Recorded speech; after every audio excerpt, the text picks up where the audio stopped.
Hennessy, but I feel better now. Just to let it loose so I'm not awkward. We're gonna cut that out because I think we'll get monetized. And welcome back to the Lash Slayer. Welcome back. I'm your host Ashley, CEO of Blossoming Beauty MKE, and this is Karina.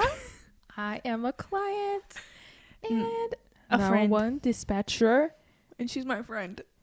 And she was on the first episode. I was on the first episode. Here we are on the video. The only guest I'll ever have. The only guest. Currently 2 a.m. in the salon. Yeah, spooky. Okay, ready? Ready I just want to say a few things before I jump into the episode. There's not no like specific days that I'm gonna have. You know how people on podcasts are like, oh, we upload every Monday, every Tuesday. That's not me. I'm too busy. I have work. I have kids. So whenever I upload is whenever I upload. Also, I want to say, so people don't think I'm weird, is I like true crime because the psychology behind it. Not really like, oh my God, I like people killing people. It's just like, why? Yeah. Like, why do they kill people? She loves serial killers. I just love them. Not really. Science. Yeah, logical. Yeah, pretty much.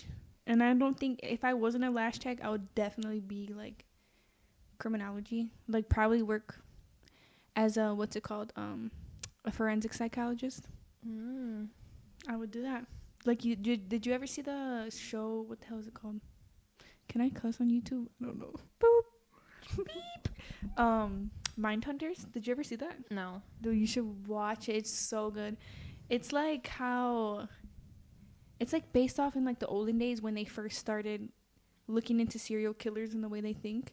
And then they like go and, what's it called? Like interview them in prison. You should watch it. You would really like it. It's super good.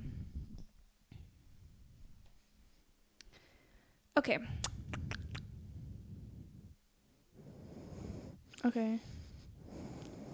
So the case I have for you today. Okay, it's easy to edit too, so you can. I learned that. We'll probably take a lot of pauses just so I can think. Oh, I also want to mention too, in my cases, I'm never gonna talk about like serial rapists, like that's all they did, or cases that involve children. Because it's triggering to me. Sensitive topic. Very sensitive. So I don't want to talk about that kind of stuff unless it's like absolutely necessary and there's like just one case, but not if it's just like they're specifically targeting children. Yeah. Does that make sense? Okay. I just want to clear the air. So what do you think about hunting? It's funny that you say that. I have a hunting sweater. I mean, I don't mind it. It's kind of scary. I mean, guns scare me. But as a 911 operator? Yeah, bro. I'm not going to lie. I went to the shooting range and I was terrified. Because, like, it's so powerful. Dude, yeah. You know what was funny? Like, the other day, it's off topic. But my friend, she came because I broke down on the highway. Freaking on Wells. You know how ghetto that is over there. I was scared. And it was 11 o'clock at night. And after work, I don't have any gas. I'm just stuck here on the side of the freeway. The wrong time to run out of gas. The wrong time, bro. And everyone's speeding past me. I tell my friend because she lives down the street. She comes and saves me. Did she have a gun? She had a gun. She was like, don't be scared. I know you're scared. But I have a gun right here for our safety. Protector. It's funny because she's pregnant. So it's like, my pregnant friend with the Glock is going to save me. Thanks, bestie. Okay, so have you ever gone hunting? Never. Obviously not. No. I never would either. It's freaking disgusting. I can barely touch like raw meat. So how can I just shoot them? Deer, yeah. I don't know. The whole process kind of grosses me out. Yeah, freaking disgusting. Anyways, so our story starts. It's the beginning of summer, June 13th, 1983 in Anchorage, Alaska. So not really summer because it's still cold. On this crisp morning around 5 a.m., a local man is driving on his way to work when he spots what appears to be a naked woman running onto 5th Avenue. She is clearly in distraught and she's in need of help. As he approaches her, he observes that she is in fact naked and she has no shoes on and her hands are like cuffed in front of her like this. Like, sorry, we're starting off. Yeah, like cuffed together? Yeah, they're like cuffed, like she's in handcuffs. Okay. When she hops in the vehicle, she is completely shooken up and the driver asks her if she needs to be dropped off at the hospital. She can barely mumble the words for the driver just to take her to the nearest motel. Like, I think she was like... She's probably traumatized. And she just like, wants to be alone, probably. Yeah. So when she arrives, the hotel clerk is the person who calls the police. So the police arrive to the Woods Motel. They enter room 110 where Cindy was alone and still handcuffed. Police escort her to the Anchorage Police Department, and on their way there, they pass by an airport where Cindy was able to identify the plane of her kidnapper. Mm-hmm. So he was like in the process of like putting her on an airplane. Yeah. So they pass by the airport and she's able to, she sees the airplane. Mm-hmm. And she tells the police.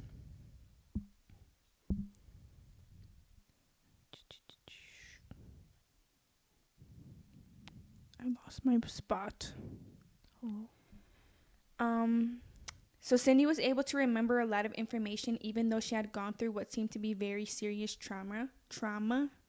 She remembered what his house looked like and the street he even lived on. I don't think if I was in a situation like that I would just be thinking of like, oh, I need to remember this. I need to remember this. The only thing I'm going to remember is how the fuck do I get out of here? How the heck do I get out of here? Literally. Yeah, I mean, there's like a lot of things where it's like, if you ever get kidnapped, you got to remember, you pay attention. And I'm like, yeah, I'm going to do that. But it's like, what's you more know important? Your mind when you're going through that? Yeah. So with this information, police were able to identify the abuser as Robert Hansen. This name was quite familiar to the town. Robert was a local bakery owner and a well-known hunter who broke a few hunting records. Robert quickly denied the allegations of attempting to kidnap Cindy. He stated that everything they did was consensual and she was mad because Robert wouldn't give her more money.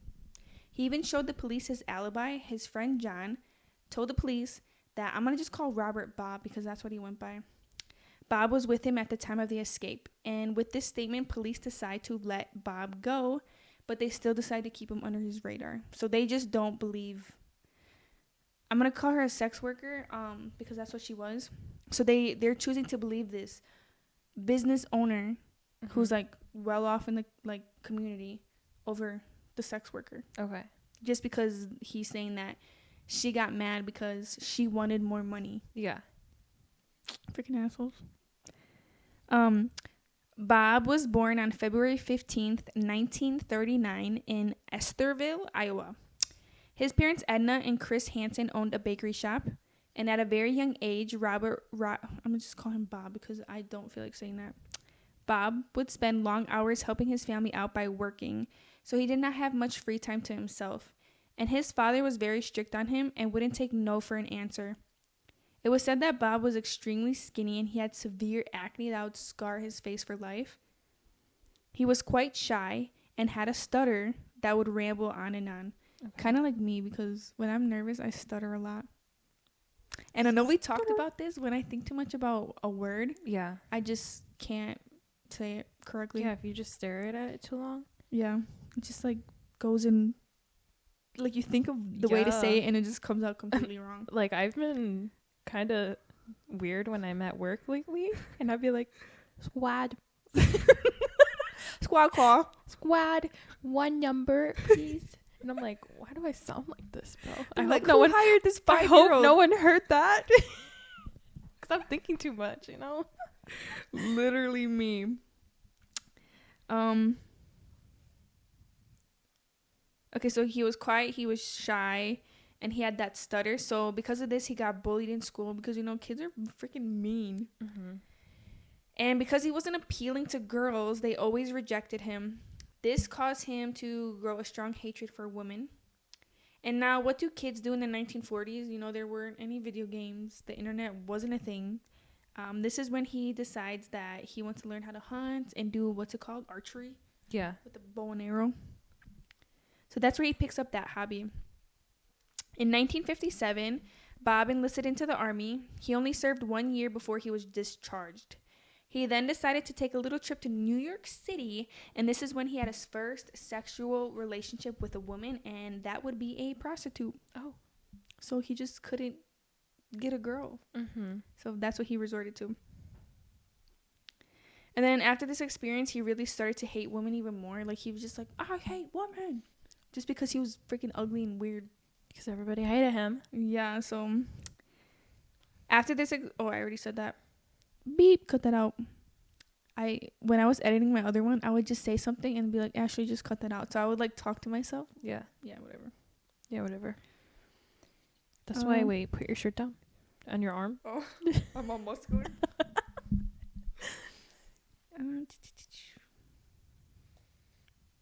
He ends up getting a job working as a drill instructor for a local police academy. He meets and falls in love with a young woman. She eventually becomes his wife. Even though he was married and life was going great for him, he still had a lingering hate in his heart. He wanted revenge. Oh. December 7th, 1960, Bob convinces a fellow employee to help him burn down the local school garage. Let's go. Why? I don't get it. He was charged and he served 20 months in prison out of a 3-year sentence. During this time, his wife decides to divorce him, leaving him alone and depressed.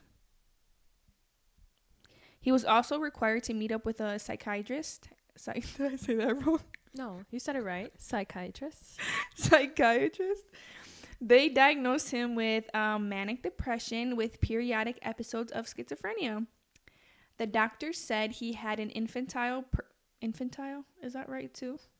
I'm not even going to edit any of this. I mean, like, some of the stupid stuff, but when I can't pronounce words just because that's life, I'm going to leave it in there. I don't know, bro. I don't know that word. I'm a little bit under the influence. Oh, can I say that? Oh. Beep. Band. Infantile personality. I don't think that's how you say it, but anyways, we're going to continue. Meaning he, like, needed revenge. Like, anytime somebody would do him wrong, he felt in his heart and in his mind that he had to get back at them. Okay. Like he had to. So during the next several years,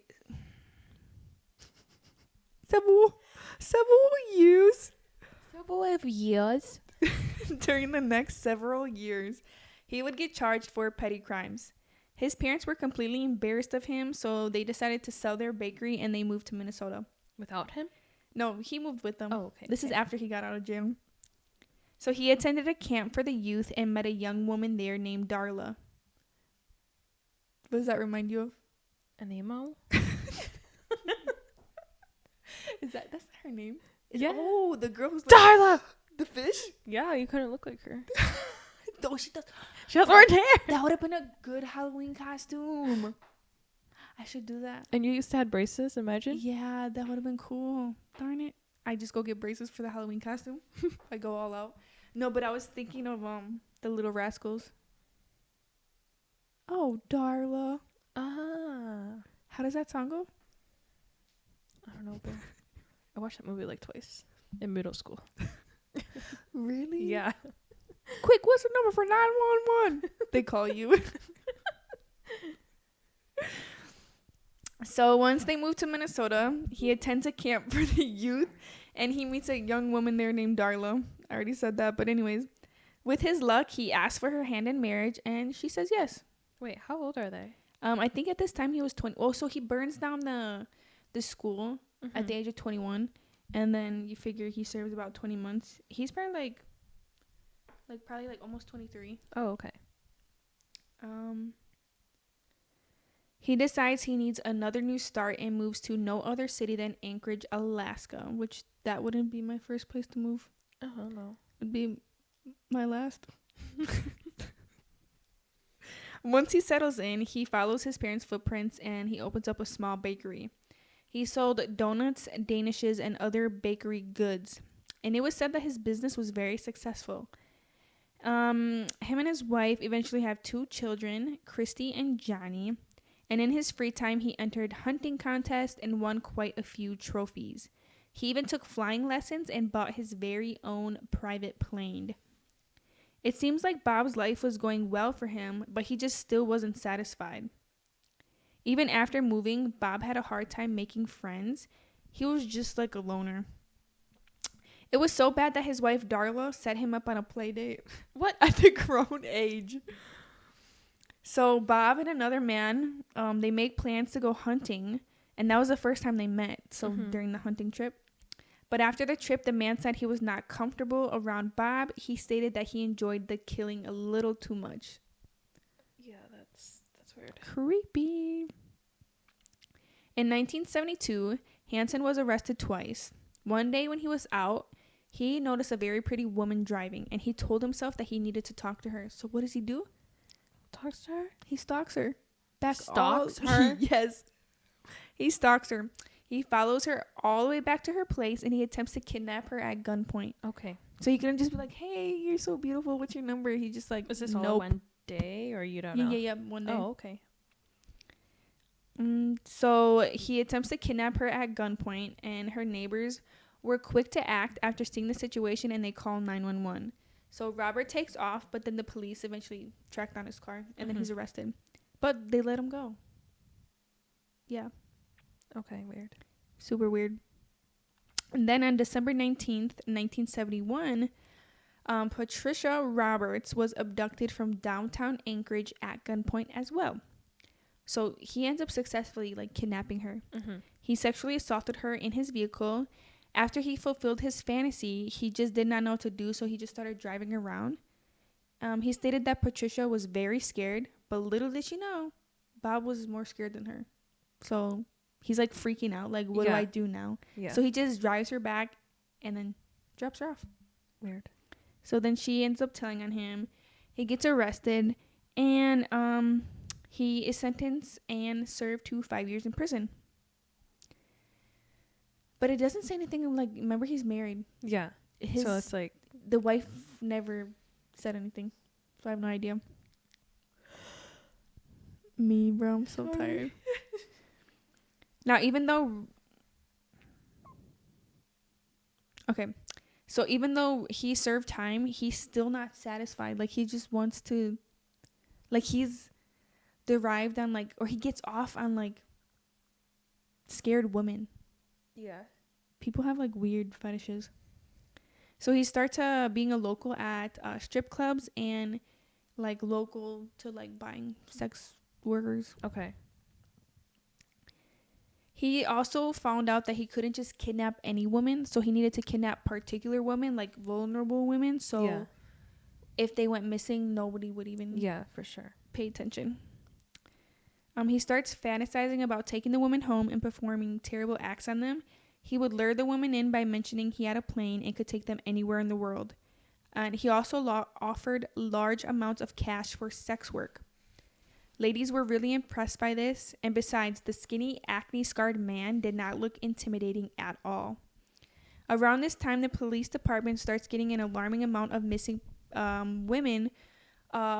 So police decide to look into it, and they discover they're all exotic dancers and prostitutes, so police don't look further into their disappearances. They just assume that the women ran off to another city and still worked doing sex work or stripping. Which is really common when it comes to those type of cases. Right. And that was until July 7th, 1980.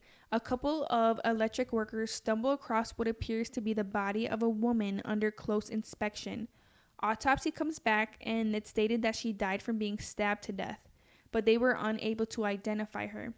Police name her Iklutna Lane.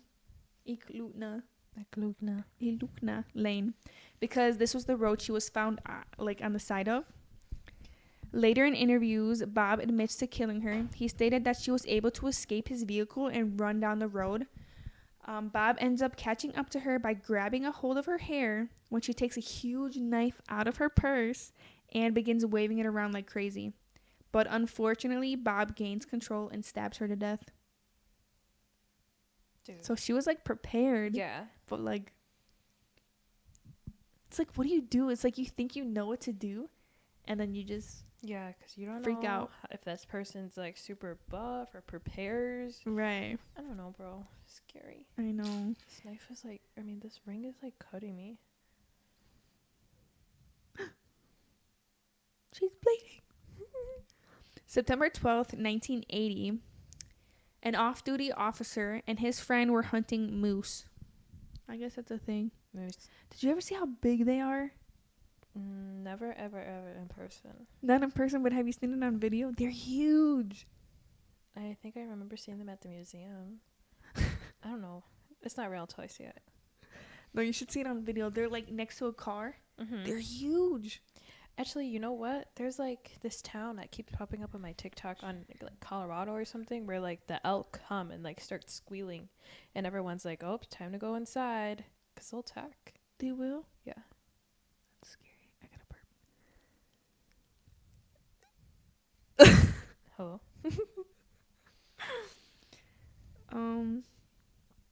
So September 12th, 1980, an off-duty officer and his friend were out hunting moose. As they are laughing, walking through the as they are laughing, walking through the woods, they notice something in the distance. They suddenly stop and glance, and it appeared to be some sort of denim. As they get closer, they like peel back the denim, and they can see skin underneath. So they jump back. They're freaking out. I would be too. They rush back to their homes to call the police. State troopers arrive and begin to dig up the body. When they start digging, they are alarmed to see that her head is completely wrapped in an ace bandage. I saw pictures. Yeah, like you could just see like her jacket, but then her head just looked like a mummy. Okay, that's It was weird. creepy. And really creepy. Super creepy. Later on, when Bob is caught, he stated that he did this to her because he did not want her to know where they were going, and he made a comment that it made him feel powerful, masculine, and in control of his life. Crazy how it made him feel in control of his life by taking away her control. Yeah. Sick, right? That's really gross. And sickening. Right? Autopsy revealed that she had a single gunshot wound that directly hit her heart. So she died like Instantly. yeah, right away. She was identified. Her name was Sherry. I can't even pronounce her last name. Sherry Murrow. And she was only 24. After this, police just keep finding bodies and women keep coming up missing. They had a list of people who could potentially be suspects, and Robert Hansen was on their list as number 12. This was until Cindy Paulson escaped the monster that was Robert Hansen. I was going to say Patterson. Robert Pattinson. Robert Patterson. That's the guy from Twilight, right? Yeah. Not him. Don't sue me. Cindy was only 17 years old, and Robert had offered her $200 for oral sex. She hopped into his vehicle when he had a gun out waiting for her. He told her to not scream or he would kill her. Now, this is the girl, remember, that ran away in the beginning? Mm-hmm. So this is how he gets her. She hopped into his vehicle when he had a gun waiting for her. He told her not to scream or he would kill her. He took her back to his house into his basement. Upon entering the basement, he had like those animal heads everywhere, like mounted on the walls. Yeah. Like, can you imagine that? Fucking creepy. And then also he had like a bearskin rug that still had like a bear head on it. And this is really gross. In one of like the like interviews I watched, he like had a fantasy to like sexually assault girls on this rug specifically. That's gross. Fucking gross. He proceeded to sexually assault her, and then he tied a chain around her neck to a pole, and then he took a nap. How can you take a nap? You're that comfortable. Well, you just did. This girl's in your basement, and then you decide to take a nap. People are just crazy. You know what that movie reminds me of? What? I mean, not... You know what? It reminds me of what movie? What? Aaliyah forced me to watch...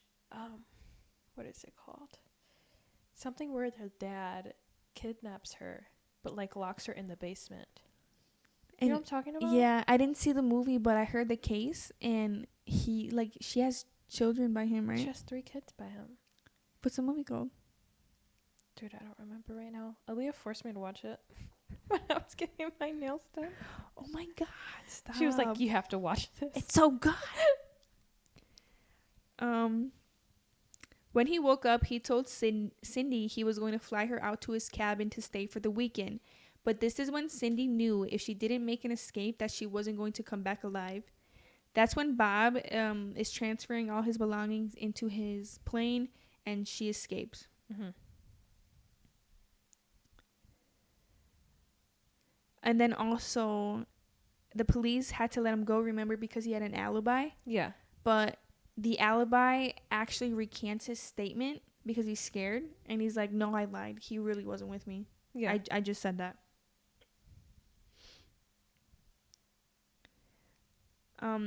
So now the police, they're super suspicious, and they bring Bob back in for further questioning. After doing an intense background search, they fail to realize he has had like trouble with law and assaulting women in the past. Because remember, he served that 5-year sentence for, kidnapping and raping. Which I don't know why they didn't. When he first got arrested from Sydney, I don't know why they just didn't decide to look in his background. That should be like common protocol. Yeah. And during these interviews, police were able to get a search warrant of his property. At first, they couldn't find much. There was no evidence of anything cruel happening. But police do make note that Cindy's description of his basement was spot on. And that was the moment they knew they had their guy. They absolutely needed to get this man off the street. They needed to find something to connect him to the crimes. That's when one officer decided to head up to the attic, and after pulling apart like the insulation, whatever, he finds 2 shotguns, and that connected him to the first bodies that they originally found. Okay. And then as they keep peeling them back, they find like a plastic bag that had jewelry in it. So that was like his trophy from the girls. And that was able to connect him to, the other crimes. They even find a map that contained more than 20 X marks all over the woods. So is there bodies? So that's when investigators realized that the women that they did find all had, like when they looked at this map, it was X'd on there. That's where they were buried. Yes. So police interrogate Robert for hours. He keeps denying ever harming a soul. And then police break the news and tell him they found his stash of keepsakes. And they find recording stopped. It died. It just said like movie recording stopped. Try it again. This thing dies super fast.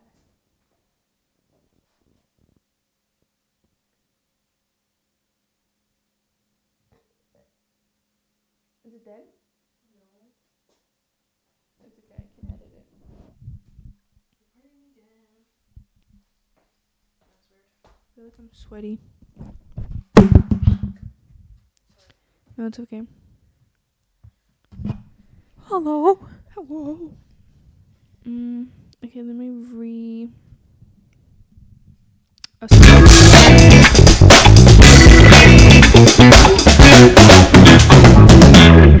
And we're back after technical. Mine was at 10 volume. Yeah, mine too. Jesus Christ. Everything nice. Anyways, back to a regular scheduled programming. there we go. That's what I was trying to say, but it didn't come out that way. Okay, let me turn this up more. Can I hear myself? Okay. Oh my god, that scared the shit out of me. If you were sleepy, now you're awake. Okay, so then the police interrogate him. They tell him, like, look, bro, we got you red-handed. We found the guns. We found the jewelry. Just, don't lie. Yeah. I hate liars, by the way.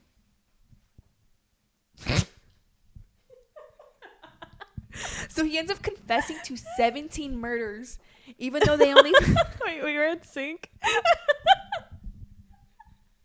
Hey, we should clip some of this and put it on TikTok. Okay, this is not a laughing matter. He confesses to 17 He confesses to 17 murders. That's a lot, right? And they only found, I don't know, 3 or 4 bodies.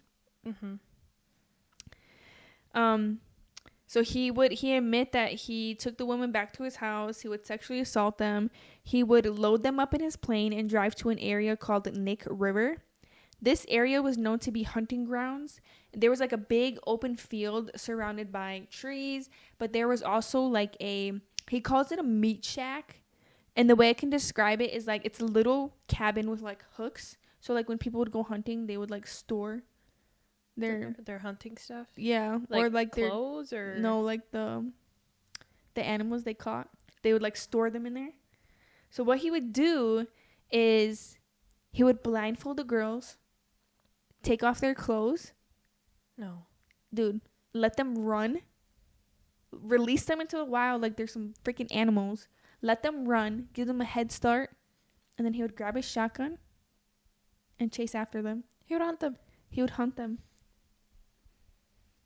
That's why he probably enjoyed it so much, because he was over here doing it to these girls. Yeah, and it was giving him like flashbacks. Yeah. It was said some of the women too, their bodies were mauled by bears because like he really didn't like try to cover them too much. Yeah. So bears got at their like dead bodies. Yeah, so his animals started to. Yeah. There was one girl, they weren't even able to identify her. She only had like I saw her skull. Dude. She had no bottom jaw. Like I didn't see a picture of her dead, but they had like her skull because she was decomposed. That whole like thing like freaks me out. Like did you watch Nope? No? What is it? It's a movie. And Jordan Peele? Yeah, Jordan Peele movie. No? I feel like I seen it, but do you know about the monkey thing? When they were testing monkeys? No. Oh. There's like this incident that happened in real life where like her friend had a pet monkey. Okay, yeah, I heard about that. And she then like the monkey went crazy and like mauled her face. Yeah, and they have that in the movie, dude. And it's like kind of gross. I didn't see that. That whole situation makes me feel really so like reminding me like she just lets the animals eat them. Dude, yeah, it's freaking crazy. On February 27th, 1984, he was sentenced to 461 years in prison. Good. Thank God. And then between April and May, 7 more bodies were discovered because of the map with the X marks. So it was 17 that he confessed to, but how many was it? Yeah, but there were, it didn't say exactly how many X marks were on there, but it said more than 20. Okay. So they now have, do the math. So there was like 6 bodies. There were 6 bodies that were unable to be found. Like he confessed to 17. Mm-hmm. That means what they found 11. So they still couldn't find 6 bodies because he confessed to 17. Yeah. August 21st, 2014, Robert died in prison from natural causes at the age of 75. And that's the sick, twisted case of Robert Hansen, also known as the Butcher Baker. But the movie that was inspired by him is called The Frozen Grounds. It stars Nicolas Cage and Vanessa Hudgens. The film depicts a state trooper that works alongside a woman who escaped the clutches of her serial killer. I do plan on watching the movie though. It looks really good, and because there's like big actors in it, also 50 Cent's in it. What? Yeah. It looks like a really good movie. There was also I don't want to call it a movie, but it was like more of like an interview. Okay. And that's where I got a lot of my information from. Oh, here it is. Okay.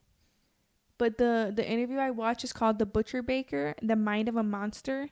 And it has like the audio recording of like his interview, so you can hear him talking about like some of his murders. And he also made a super sick comment. And it was, how can you rape a prostitute?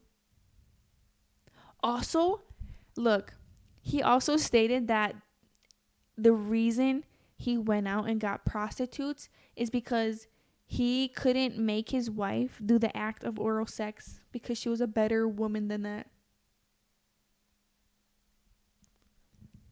Yeah. Dude, he was like sick. Imagine, he hunted women. And with that being said, thank you for tuning into this episode of the last.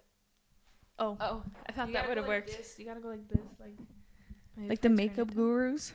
Makeup guru. No, it looks super good. You should watch the trailer right now. Like I think it talks like in the trailer that I watched, it was basically like Cindy, and she's like in the hotel room, and they come in, and they're like asking her what happened. So sad. And with that being said, this is thank you for tuning in to the Lash Slayer. I am your host, Ashley, and I hope you enjoy the rest of your day. And always remember, keep those lashes slayed. Peace. Peace. Cut. That's why I'm not gonna. Let's not record a scary episode. Not record a scary episode. Dude, I'm so tired. Yeah, bro.